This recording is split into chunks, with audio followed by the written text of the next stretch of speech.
Hey dear friends, this is doctor Preeti Batra और अपने इस चैनल पर बात करते हैं हम लॉ ऑफ रेजोनेंस की, मैनिफेस्टेशन की एंड लॉ ऑफ अट्रैक्शन की। आज हम बात करने वाले हैं कि मास माइंड और यूनिवर्सल माइंड क्या होता है और ये दोनों किस तरीके से हमारी अनकॉन्शियस प्रोग्रामिंग पर काम करते हैं। Let's understand the mass mind first.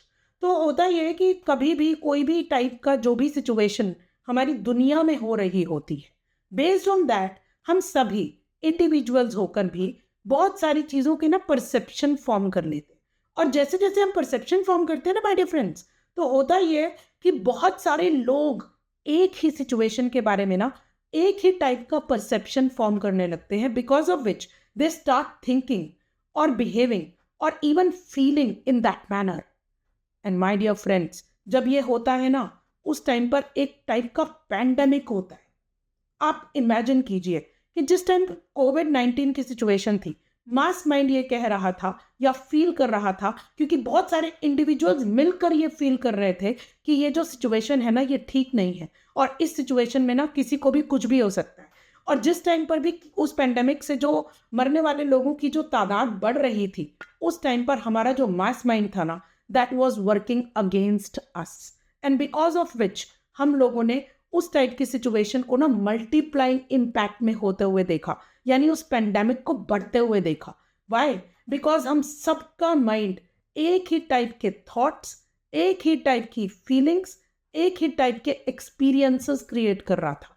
क्योंकि यही तो है ना लॉ ऑफ अट्रैक्शन, क्योंकि हम सभी मैनिफेस्ट कर रहे थे उन सारी सिचुएशंस को। किसी और की सिचुएशन को देख कर ना हम फील करना शुरू कर देते हैं। अब नोटिस करके देखिए, डायबिटीज की, बीपी की, माइग्रेन की, ये सारी सिचुएशंस जो है ना, वो मास माइंड के अकॉर्डिंगली हम सबको एक नेगेटिव फ्रेम में डाल के रख देती है, बिकॉज ऑफ विच ना हम उनके बारे में वैसे ही सोचने लगते हैं। चाहे आप कैंसर ले लो, चाहे कोई ऐसी बीमारी ले लो जहां पर ना 90% ऑफ द लोगों का सर्वाइवल बहुत ही लिमिटेड होता है, बिकॉज ऑफ विच हम लोग एज मासेस अपने आप को प्रिडिक्ट करना शुरू कर देते हैं। पहले से ही हम अपने ओपिनियंस फॉर्म कर लेते हैं, because of that mass mind which is working unconsciously. क्योंकि हम सभी एक ही कॉन्शियसनेस से बने हुए हैं। अब क्योंकि हम एक ही कॉन्शियसनेस से बने हुए हैं, इसलिए इंडिविजुअली हम सब जो कुछ भी सोच रहे हैं ना, वो कन्वर्ट होता है मास माइंड में। अब यही चीज एयरप्लेन क्रैश के साथ चल रही है। आप अपने आप से पूछिए, आज से कुछ टाइम पहले तक हमको एयरप्लेन पर जो है ना, एरोप्लेन पे सफ़र करना इतना डरावना नहीं महसूस होता था, लेकिन अचानक ही ये डर कहाँ से पैदा हो रहा है? It is because of this mass mind. So my dear friends, अगर हम अपने इंडिविजुअल लेवल पर इस चीज़ के ऊपर वर्किंग स्टार्ट करेंगे ना, तो मास लेवल के ऊपर हमारा माइंड अनकॉन्शियसली ऐसे काम या ऐसी फीलिंग्स हमारे पास नहीं लेके आएगा जो हम नहीं चाहते कि हमारे पास आए। क्योंकि अदरवाइज क्या हो रहा है ना, हम अनकॉन्शियसली वही चीज़ें मैनिफेस्ट कर रहे हैं जो हमको होते हुए दिख रही है, हमारे एक्सपीरियंसेस में दिख रही है। माय डियर फ्रेंड्स, मैं आपसे पूछती हूँ, क्या आप मास माइंड से ऑपरेट करते हैं या इंडिविजुअली अपने आप को इतना स्ट्रॉन्ग करते हैं कि जिससे मास माइंड आपको इम्पैक्ट ना करे? और उसके लिए हमको क्या करना है? हमको यूनिवर्सल माइंड समझना है। अब what is universal mind? My dear friends, जो भी लॉज ऑफ नेचर हमारे आसपास ऑपरेट होते हैं, यानी नेचर में ऑपरेट होते हैं, वो है universal mind. For example, nature क्या कहती है, यानी कि जो पेड़ हैं या पेड़ पौधे हैं या पशु पक्षी हैं, उनका जो बिहेवियर है, उनकी जो फीलिंग्स हैं, वो क्या कहती है?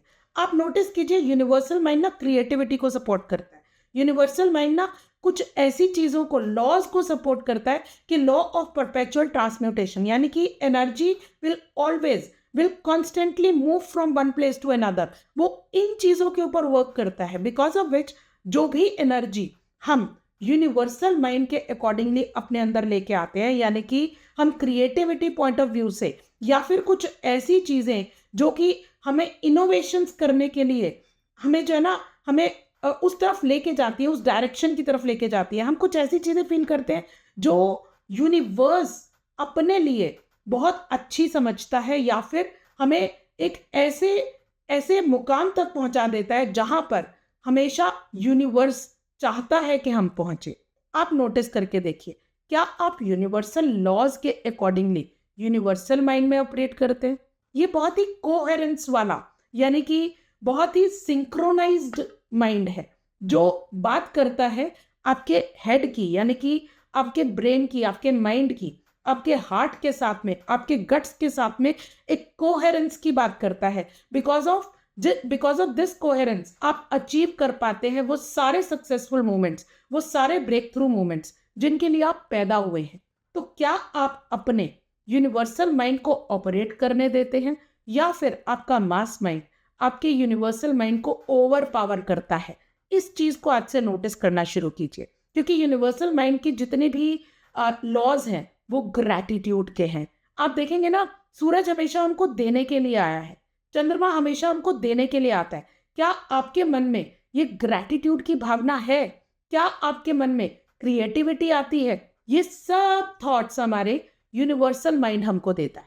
तो जब आप ग्रैटिट्यूड में रहेंगे ना, तो मास माइंड आपको इम्पैक्ट नहीं करेगा। तो इसके लिए हमेशा मान के चलिए कि आपको ग्रैटिट्यूड में, यानी कि ग्रेटफुलनेस, फॉरगिवनेस, इन सारे इमोशंस को प्रैक्टिस करना है। एंड लेटिंग गो यहाँ पर सबसे ज्यादा इंपॉर्टेंट है, क्योंकि जब तक आप लेट गो नहीं करोगे ना, तब तक आपकी बॉडी में वो स्पेस ही नहीं बनेगा कि जिसमें आप अपने गुड इमोशंस को या यूनिवर्सल माइंड को जगह दे सकें। ठीक है, तो आज के बाद से इंडिविजुअली वर्क करना शुरू कीजिए और मास माइंड से इम्पैक्ट मत होइए।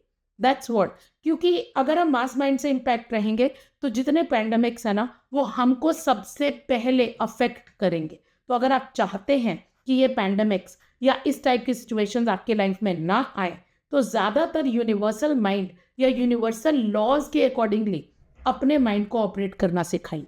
Thank you so much for watching. और अगर आपको मेरे वीडियोज़ अच्छे लगते हैं तो प्लीज़ कमेंट्स में ज़रूर लिखिएगा। एंड अगर आप इन सजेशंस को फॉलो करके कुछ भी अच्छा अचीव कर पाते हैं तो वो भी कमेंट्स में ज़रूर लिखिएगा।